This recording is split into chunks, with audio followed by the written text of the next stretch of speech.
What if there were a way to always know the right thing to do, even when no one is watching? Imagine you're tempted to tell a harmless lie, cut a small corner at work, or treat someone as a means to get what you want. Immanuel Kant thought ethics shouldn't depend on moods, trends, or outcomes we can't control. He believed moral life comes from something firmer, doing the right thing because it's right. In this video, we'll make Kant simple, practical, and useful for everyday decisions.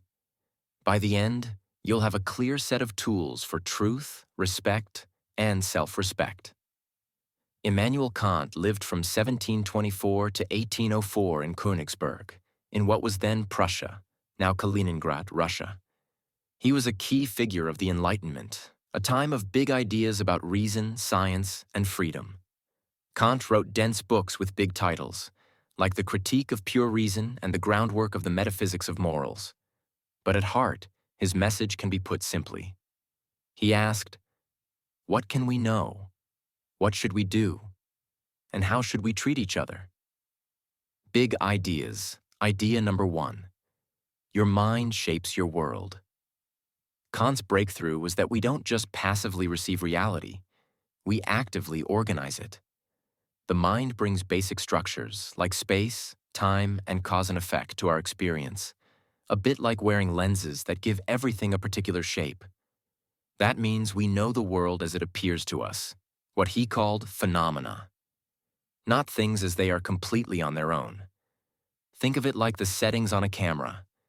The world is out there, but the picture you get depends on the lens you use. Idea number 2. The good will and duty matter more than results. For Kant, the only thing good without qualification is a good will, a steady commitment to do what's right because it's right. If a shopkeeper gives fair prices only to look good, the outcome is fine, but the motive is self-interest. If they are fair out of duty to honesty, their action has true moral worth. Emotions and outcomes can be nice, but we don't control them. We do control our intentions. So morality starts with asking, am I acting from principle, not just convenience or fear? Idea number 3.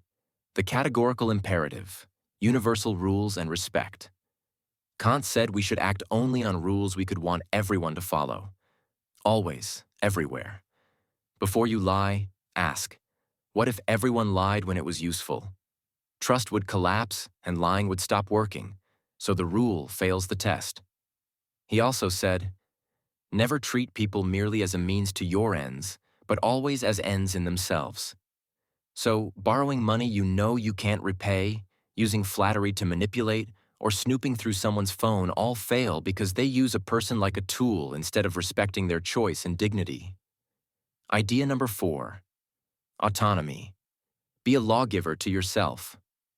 Kant believed moral maturity is when you give the law to yourself, freely choosing principles you could defend to anyone. This is different from obeying rules out of fear or habit. It's about self-respect and responsibility. In practice, autonomy means asking, could I explain my reason out loud and accept others doing the same? If yes, it's a sign you're acting with integrity instead of impulse or peer pressure.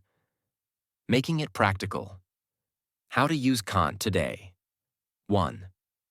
When you're tempted to lie, ask, could I want lie when it helps me to be a rule everyone follows? If not, then don't make yourself an exception. Choose honesty, even when no one will notice. 2. When you want something from someone, ask, am I treating this person as an end or just as a means? If your plan only works by tricking, pressuring, or bypassing their consent, rethink it. Respect means clarity, honesty, and giving them a real choice. 3. When you're weighing outcomes versus principles, outcomes matter, but Kant says start with the right principle. If your core rule is solid, like keep promises, don't cheat, tell the truth, you don't need to predict every consequence. A clear rule gives you a clean conscience and consistent behavior. 4. When you feel pulled by emotions. Feelings are real, but they come and go. Kant's advice: anchor your actions in duty, principles you can stand by tomorrow. You can be compassionate and principled at the same time by choosing rules you'd endorse for everyone. 5. In relationships and work. Kant's respect principle translates into everyday habits. No ghosting, no manipulation, no silent freeloading on group projects. Be upfront about expectations, credit others fairly, and don't promise what you can't deliver. Treat colleagues, friends, and strangers as partners in reasoning, not obstacles to get around. Why Kant still matters.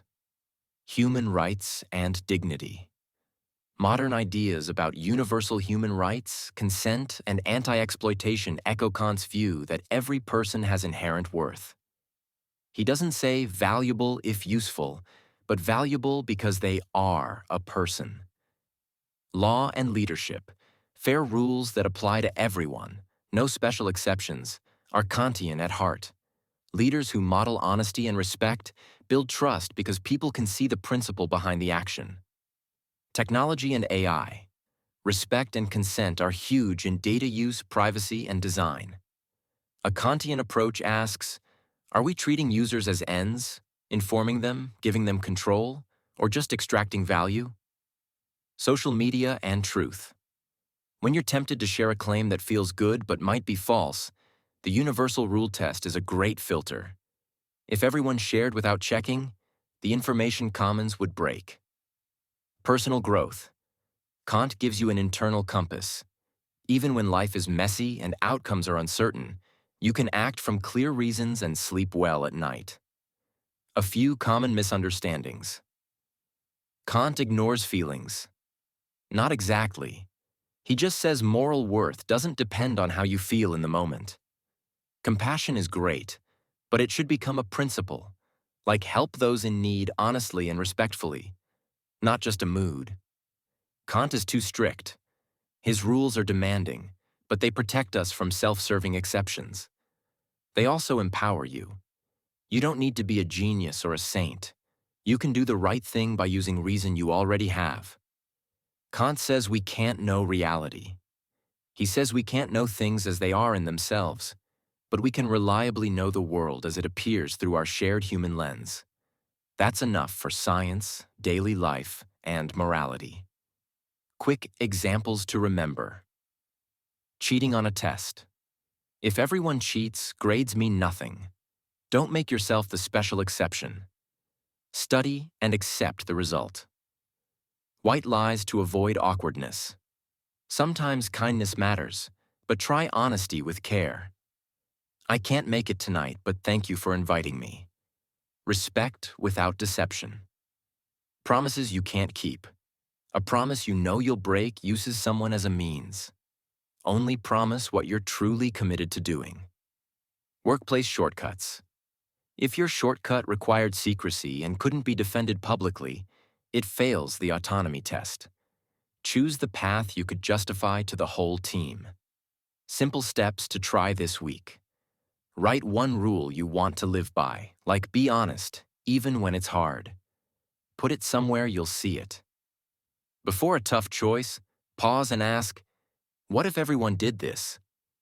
If the world would fall apart, pick a different rule. Treat one person today explicitly as an end. Ask for their view, listen, and give them a real choice.